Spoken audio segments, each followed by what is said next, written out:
It's a long and lonely dirt road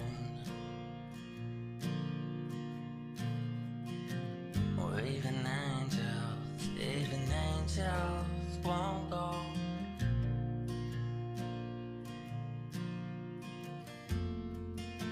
I feel the rush of your wings.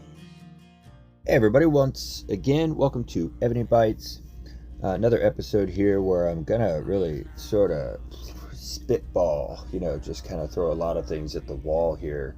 Try to address a lot of little common questions and issues that may come up or details when you are new to the game, especially, of course, like always. But then, if you're not so new to the game, maybe this can help too, because I'll just sort of walk through this thing like an audiobook, like we always do. You can watch or not watch, but I'll try to go over a lot of things. Let's jump into it. So I'd like to kind of just address generals a little bit at first, and I don't really know what all we'll end up getting into on generals, but I know when people first fall into the game, actually the entire time you play generals is a very confusing thing that it often has a lot of misconceptions and mistakes, and there's a lot of theories and myths, that go around about generals. And I think most players that really understand generals in depth don't mind that stuff going around. I think there's two reasons people who really understand the game, people who play at the top, and I'm not saying I'm one of those, I'm speaking about them. One of the reasons they don't really teach Evony or do YouTube videos or show people this kind of thing that they know is because they don't mind you not knowing. Comes back from the old school days of Evony where there was no hand holding. There was no servers getting along or people doing things because of server war or in fact, I come from this time, and so I started to call it any crap like that or junk, because I understand logically where the game is, and so I support the hand holding and the whole server, getting along and being fuzzy. Number one, because I'm old and I've been playing a long time, so I'm fine with it. But number two, I just understand the game's there. But I come from a time when, we just cut each other's throat and killed each other, and the strongest one was left standing, and that was the game, and that was what was fun about it. That's why we played. So there's players like that out there that don't care to share the info. So a lot of this stuff just floats around unknown, and it's out of ignorance. It's not stupidity or anything that's meant to be harmful. People just don't really actually know. And again, just as a reminder, if you haven't watched a lot of my videos or seen this, where do I get my information? Well, from two places. You say, well, what makes you know this, Cap? Or if you know me by Rummy, how do you know this? Well, number one, trial and error. 16 years playing, and not just playing. And I don't, some people say, well, I've been playing for 3 years. Well, what's that mean? You log in and join rallies and open your chest for 3 years? There's a big difference in that. Or someone who keeps, phones or laptops and files and hard drives dedicated to programs and Excel sheets and different things. And Evony is a different experience altogether, and I'm certainly in that latter case. Although I'm lazy now, I don't do any of that. And it reflects in my videos. I'm just quite lazy with my playing. But there's two places I get that, and that is because I come from the days in Evony when it was on PC, and let me just say this carefully. In those days, there was a lot you could do with the game. Maybe that wasn't intended, even, hypothetically.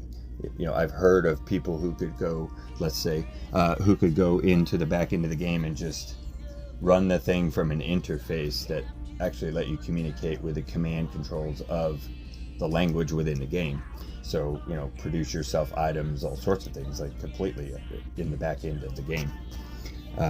And hypothetically, the folks who did that understood deeply the mechanics inside of the game because you saw it, you were involved in it, whether you were supposed to be or not, hypothetically.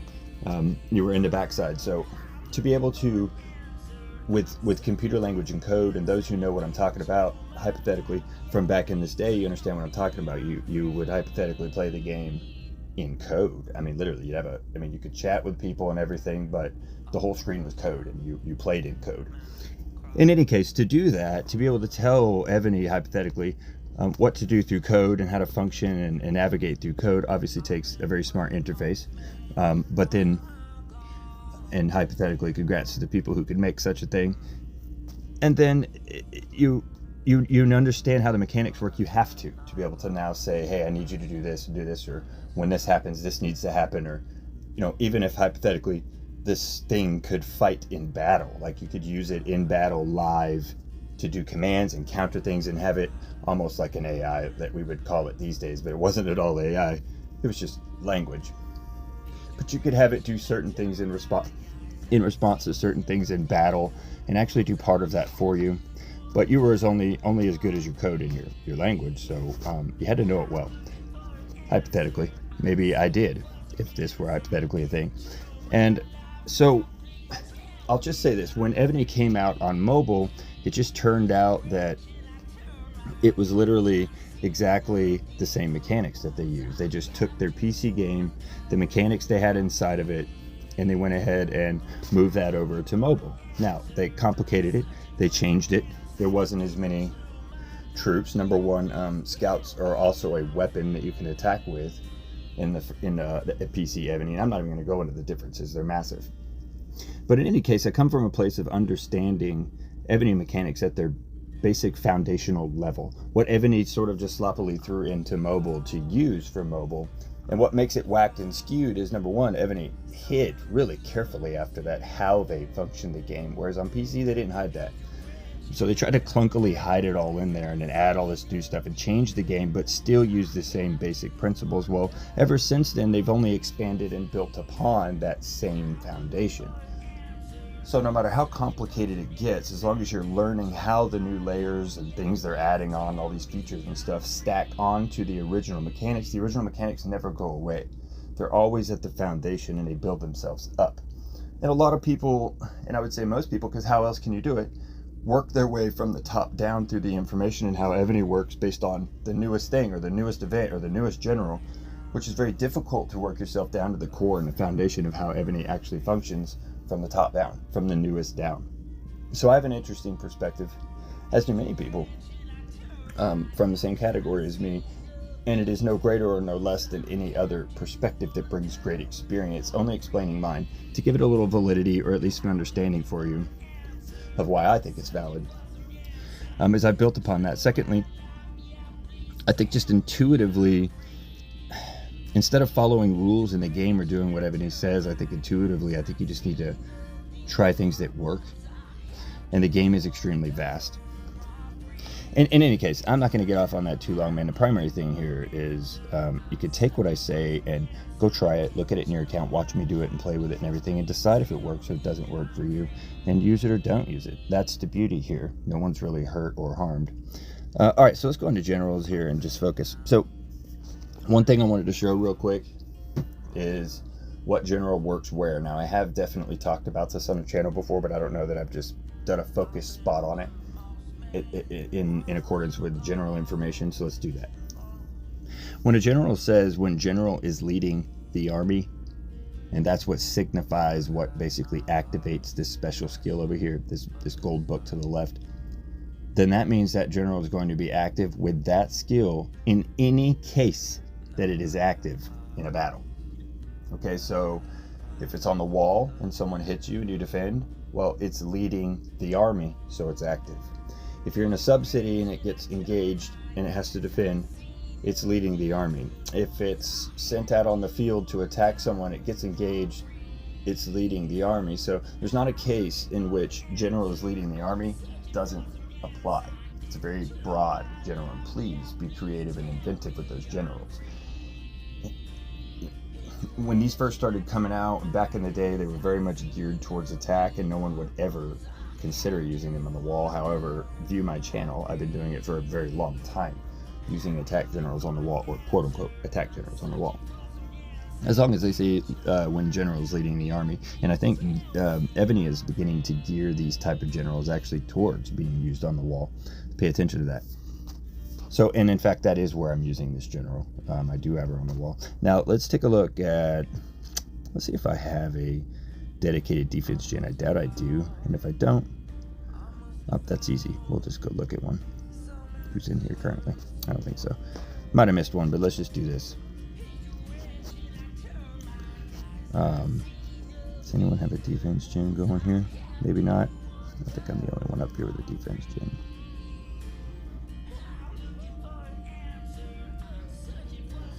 Well, I mean with a defense gen altogether, but what I'm looking for is someone with an actual, like, quote-unquote defense general. Well, that's interesting. I would have thought.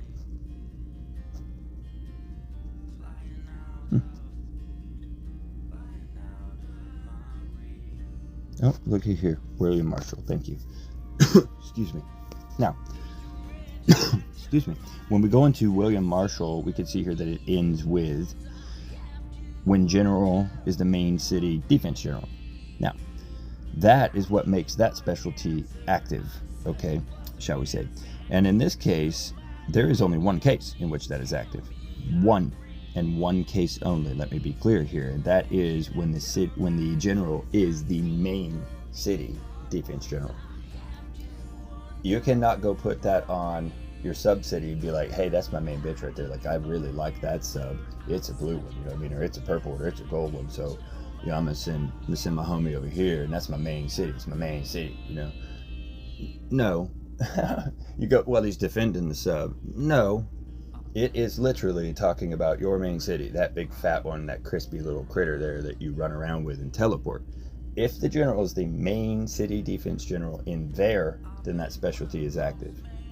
You cannot take a main city defense general, one that says main city defense general, and place it on assist in the wall or anywhere and it be active. That general works only on main city defense. You can go check this out if you'd like. It's very easy to test. Go switch your generals in and out and do some tests with some enemies or some buddies or something. You'll very quickly see that that does not activate. So anyone freaking out and biting their lip and disagrees with that, you can go in the comments and let me know. It's fine. We don't have to agree, but it's simple math. That does not work. So don't waste your time. This is good news, not bad news. Unless you used an assistant general, beefed them all up and sending them everything that says main city, in which case, bummer. But for everybody else, no, you just get rid of that one and use a different one on assist, because it doesn't work on assist, okay? It only works on main city. And then, of course, we can pop over to something like, I think Marco Polo's got this. Yeah, okay, here's the third type we're going to talk about. And how does this apply? Well, it says when general is leading the army to attack. Now, that's pretty specific there, to attack. So the last one that we looked at that said when general is leading the army, this one adds to attack. Now, what that means is when it leaves your city.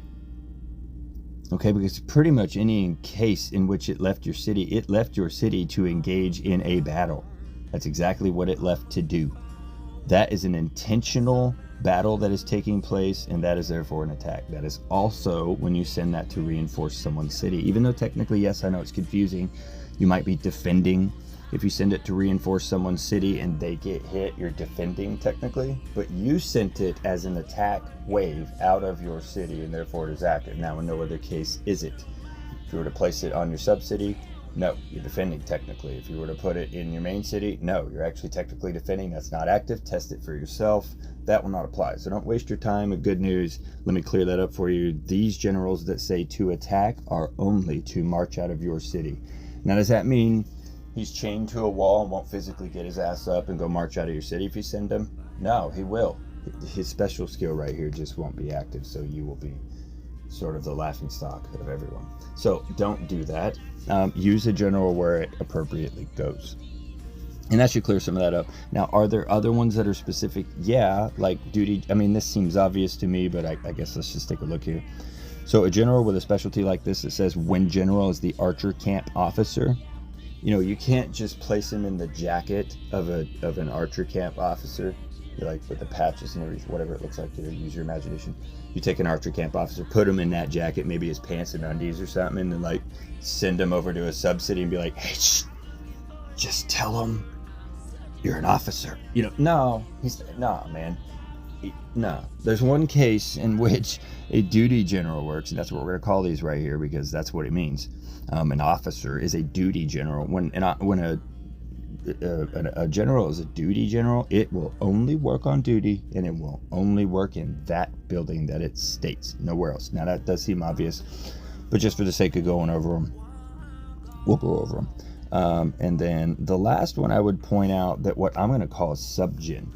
Now, if you're new to the game, you might assume subgen means like gold production, 75% in a subordinate city, or subordinate city construction, or subordinate city troop training increase. You'd be like, oh, that's subgen. Now, it is, that's true. And I think when we're talking economy, or we're talking very beginning of the game, I think that's an accurate description. You could very well say that that is what we're talking about. But pretty quickly, and if anyone's battle-oriented, or a larger player, or any bit of time into the game, or if we're talking war-wise, we're not talking about economic generals when we say sub-generals. We're talking about generals that actually don't even really ever say sub. What they'll say is leading the army. Because leading the army to attack, again, wouldn't even work on the sub. So let's exclude any general in this conversation that says leading the army to attack. They won't work on the sub. But when it says when the general is leading the army, now it works anywhere. Now you can place it on a sub, and then what makes it work is the reduce, what we call debuff, not adding a buff, it's taking something away. In this case, it reduces enemy ranged troop attack by 35% and enemy mounted troops HP by 35% from generals leading the army. You can see when you go down through these ascension stars, the red stars right here, I have one open, that those are going to give you more debuff. I have enemy ranged troop attack -10, enemy mounted troop HP -15.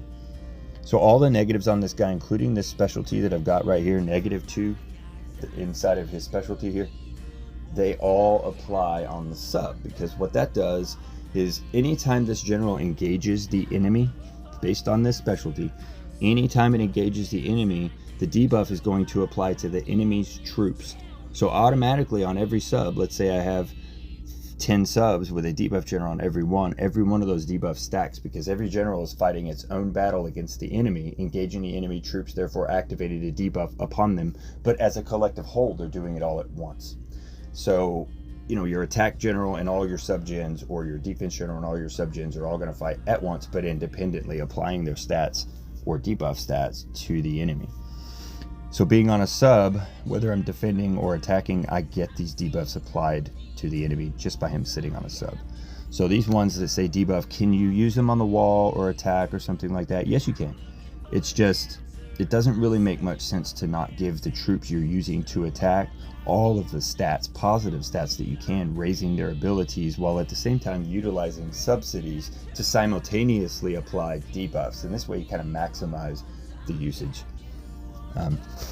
So anyway, that's kind of going over some general stuff with generals. Now, let me just say that this is the most common question, and a very, very difficult one, and that is who to use, fill in the blank.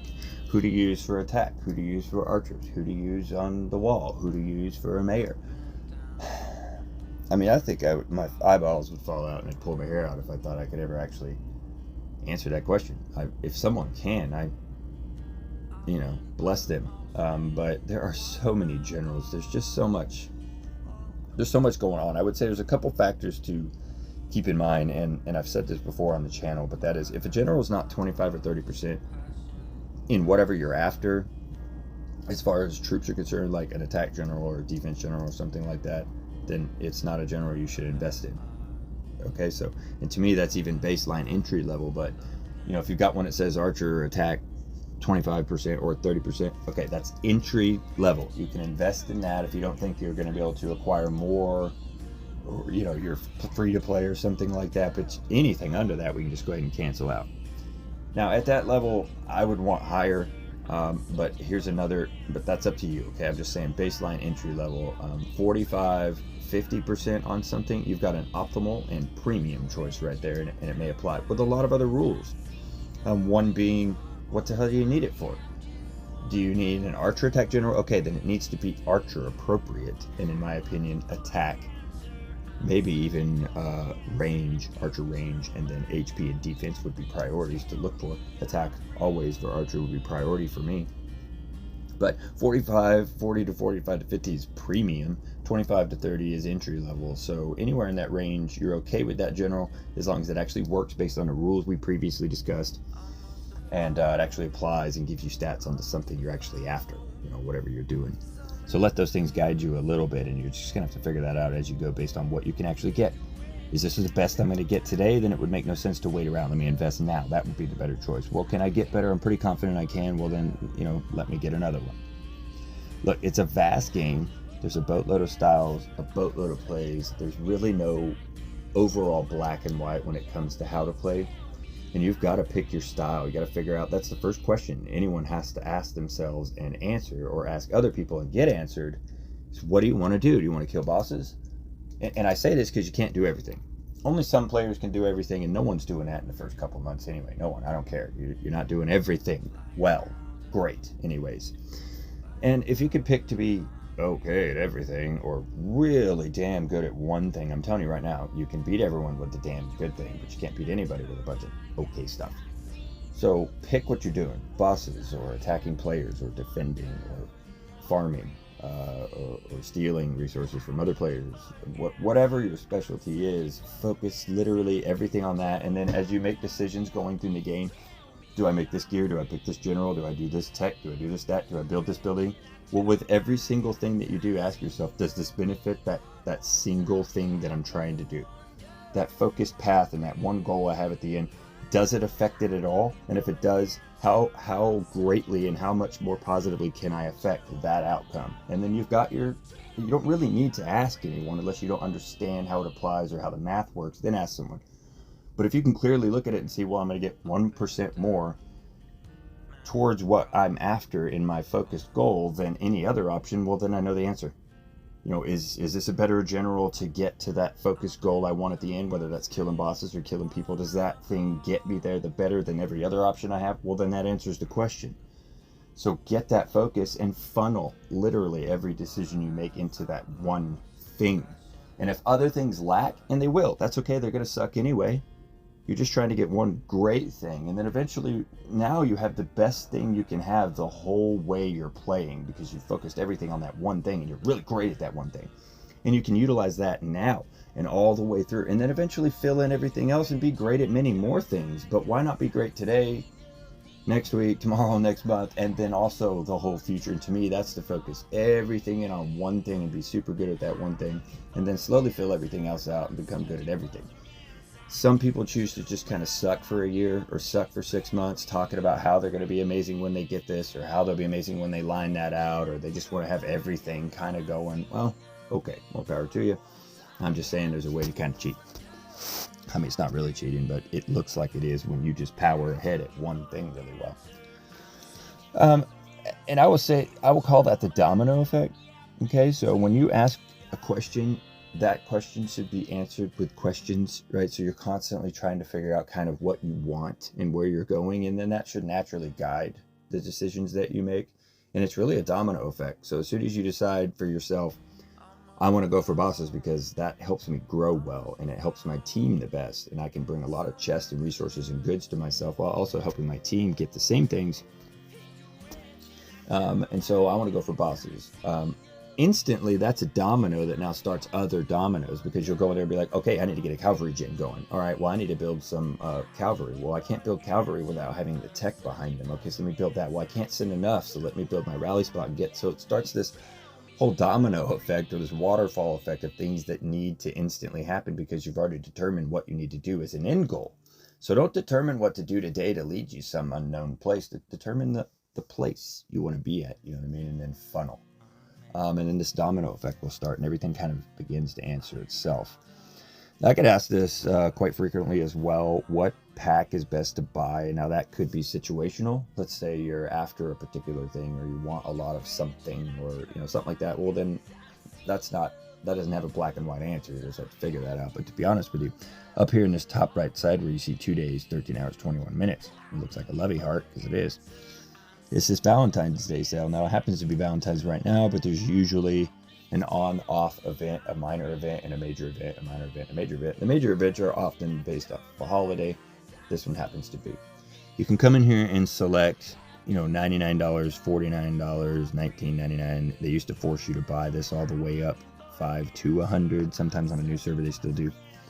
Now you can just go in and skip and go right to it. But in any case, whether you want to spend $5 or $10 or whatever, and you're asking the question, what's the best thing to buy? I'm going to tell you right now, in my opinion, generally, although this particular one isn't that great, it's usually the best one. It's the best because, especially, let's just take $100 pack, for example. It's coming with the Glory Epic Historic General, 65 of the 5,000 gems. This optional chest, which is absolutely delicious. Now, do you get all of this stuff? No. That'd be insane. But you do get to pick many of these from amongst it. And then, I mean, up to 3.6 billion of each resource. So it's really friendly to get this one right here. You don't get all those things. You get to choose them. But some gear, a lot of items that aren't actually very useful at first or for a while for most people. But if you're buying $100 packs, I would guess they're going to be useful to you much faster than most people. A bunch of subordinate city clues, which could give you sub-cities and also gives you a lot of items once you turn them in. A lot of good speed ups here and some march speed ups, and then of course some experience. Now when you use this and do the double buy here, or even triple buys if you have them, this really stacks up quick, and it's a pretty massive, pretty clean pack. And so that usually that event pack up in the top right is super important. And keep in mind, how you spend is insane. What I mean by that is how you use the money. This is vital. And I guess you could use the principles I already broke down in here, and that is to determine what your focus is and what you're after, and only spend resources that directly get you to or affect that thing you're focused on, and not everything else. Don't look over here and go, well, I'm afraid I'm not good enough because my particular so-and-so or so-and-so tech is not really that far along. Screw that, man.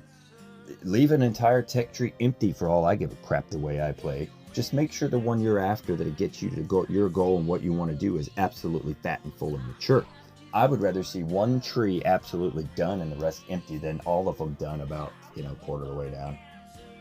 We got spattered all over the place. Hell, I'm 3/4 of the way down at level 4 on all of them. Well, who gives a crap? That makes you okay at everything. The guy I got to watch out for is the guy who's great at one thing. And so you really got to focus that in your money as well. If you're spending, I don't care if it's $5.99, $10, $100, $1,000, or $100,000. You need to really focus that money. Let's say, for example, take someone who doesn't know how to spend or know the game very well and drops into the game. I guarantee you, I'm doing 10 times more with $100 than you are with $500. Now, you may say to yourself, that's stupid, man. Math don't even work that way. Well, that's just because perspective. You're considering, quote unquote, doing a lot as having a bunch of crap in your account. I'm considering doing a lot as having effective, powerful, and stuff in my account that actually accomplishes things for me, makes me win quests and rewards and events and challenges, and actually profits me, but also serves me in winning. So focus the money very carefully on exactly what affects what you're after, and don't just throw it around and get things. That it'll just suck it up like a drop of water in a desert sand. Ebony will just eat your money. You're serving nothing but Ebony if you don't really put that powerfully used for you and focus. Be disciplined. Be really disciplined and focus on that. Don't just use something because you have it. And you can say you have a bunch of speeds but no resources, and you're like, well, I'll just build this thing over here that and use my speeds up. Don't do that. Save them, and when you get resources, apply them to what makes you more powerful.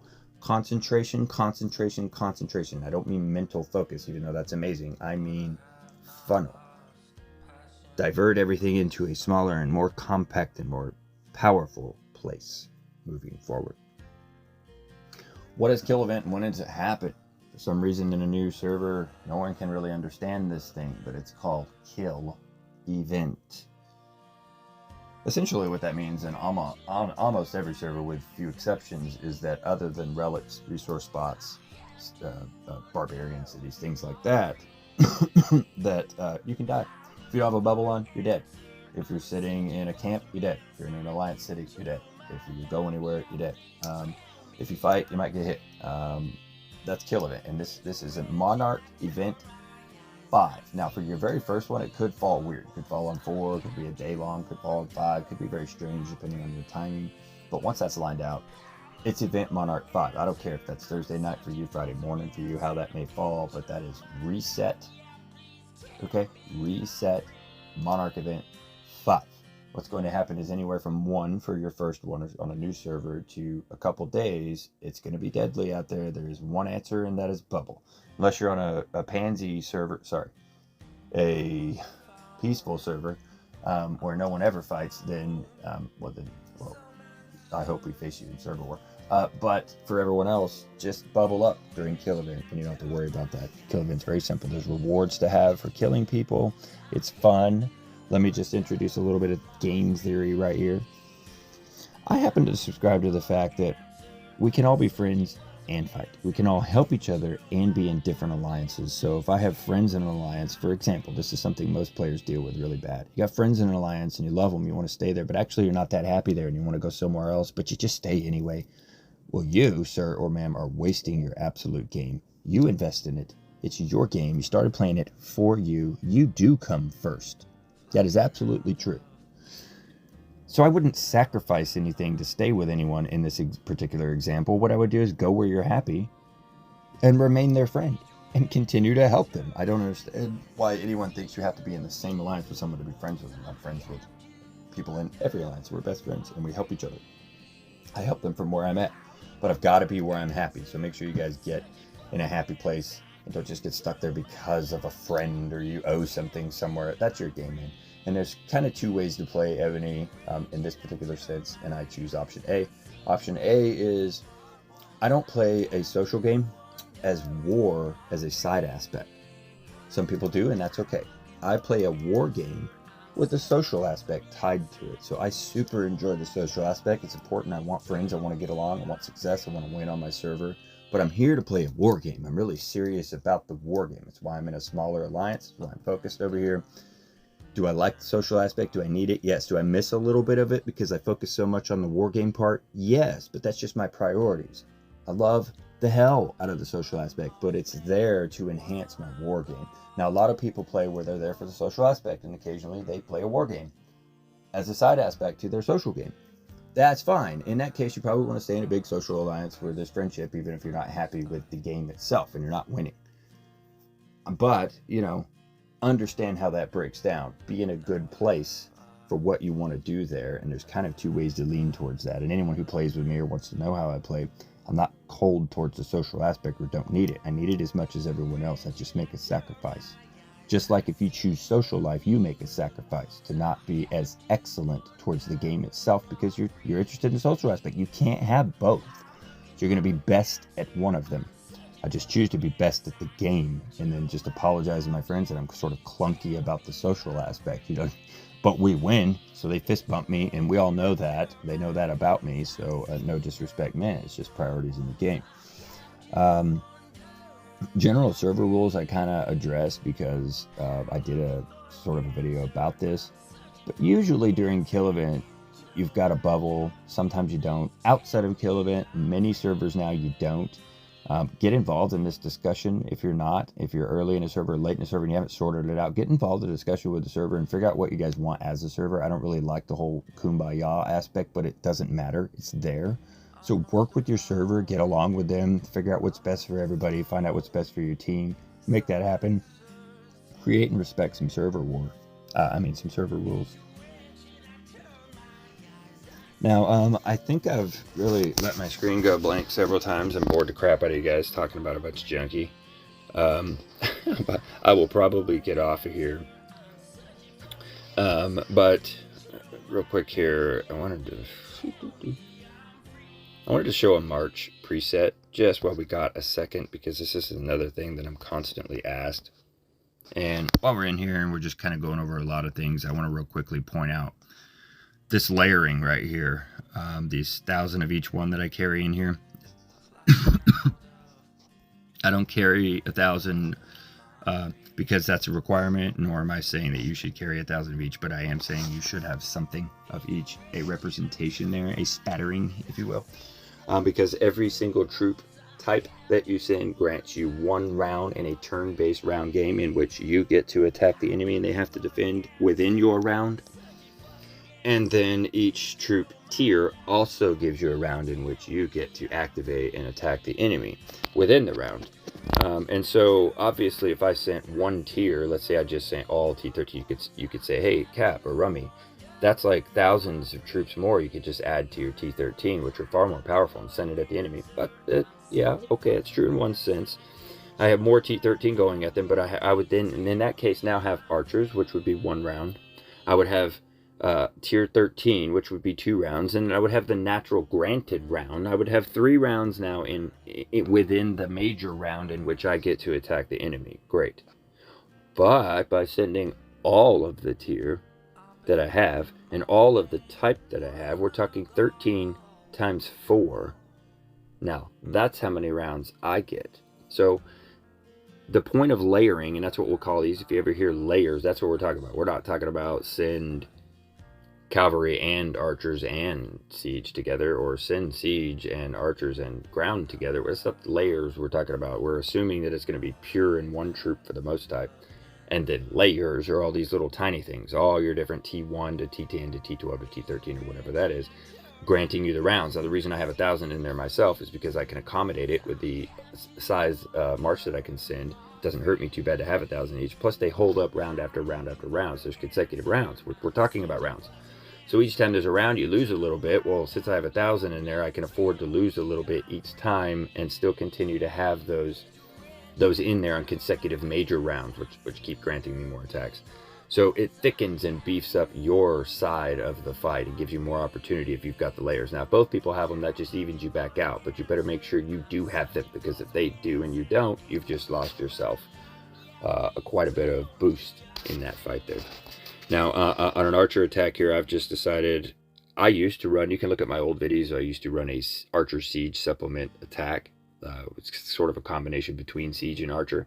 I'm not doing that, at least as of now, although I could, because both of my generals accommodate both archer and siege, which is kind of key to doing that. So at some point I may switch that over. You can see I do have 11,000 T13 siege in there, just to have a hair more, mostly just because it's my habit to have that mixed troop load in archer, but I'm just going mostly pure archers on this. So this is how you would want to mirror sort of any attack.